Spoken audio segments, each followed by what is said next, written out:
کله د قیامت ورځ شي او میدان محشر دی، میدان محشر دی، د انسانانو اعمال تللی کېږي، عملونه تللی کېږي. اول خو ګوره حساب کتاب به نه شروع کېږي، اول به حساب کتاب نه شروع کېږي. تمام خلق په میدان محشر کې الله تبارک وتعالی ته ولاړ دی، نور نیزوار دی، په بدن باندې کپړې نشته دی، دک شانتې بربند به تمام خلق ولاړ دي. عائشہ صدیقہ رضی اللہ تعالیٰ فرمائی امام نبی علیہ السلام ته فرمایله الله پاک پیغمبره چې کله تمام انسانان بربند ولاړ وي نو دا خلک به یو بل ته ګوري نه.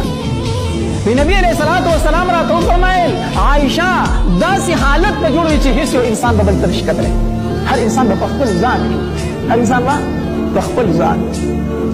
او د دې مشاهده موږ په دنیا کې کړې ده، کله ناکله چې لږ غونډه سخته راشي زلزله راشي کنه د چا خیال چې په کوم حالت کې و نه چې کله زلزله ختمه شي خلک یو بل ته وګوري وایي څوک پکې شته څوک نشته دی هلکه وایي ته څنګه خیر دی تا ګورې هغه معمولي غونډه کې نمونه ده. الله چې کله د قیامت سخت دی، د قیامت سخت تمام انسانان بغیر د کفرونه په میدان محشر کې دغه شانتې ولاړ دي، نور نیزوار دی، نور نیزوار. هر انسان د خپل عمل مطابق په خولو کې ډوب دی، څوک د خپو د ډوډو پورې، څوک د زنګونانو پورې، څوک د نامه پورې، څوک د مرۍ پورې، او د چا خولې په سر باندې ور اوښتي دي، د عمل مطابق، د عمل مطابق د سر د پاسه نور ولاړ دي، سرتور سر خپیال د خپې او بربند بدن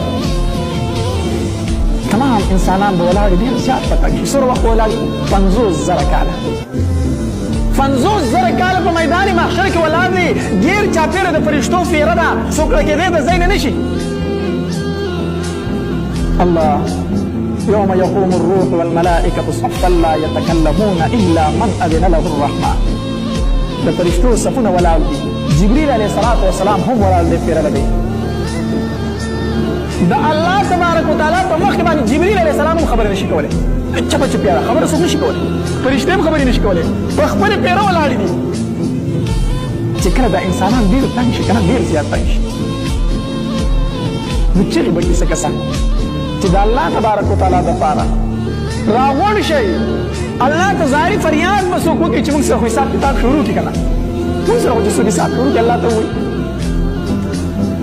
الله چا ته ووایي؟ الله تبارک وتعالی ته څوک خبره کوي؟ د الله مخې له به څوک ورځي چې دا خبره وکړي چې ته حساب کتاب شروع کړه.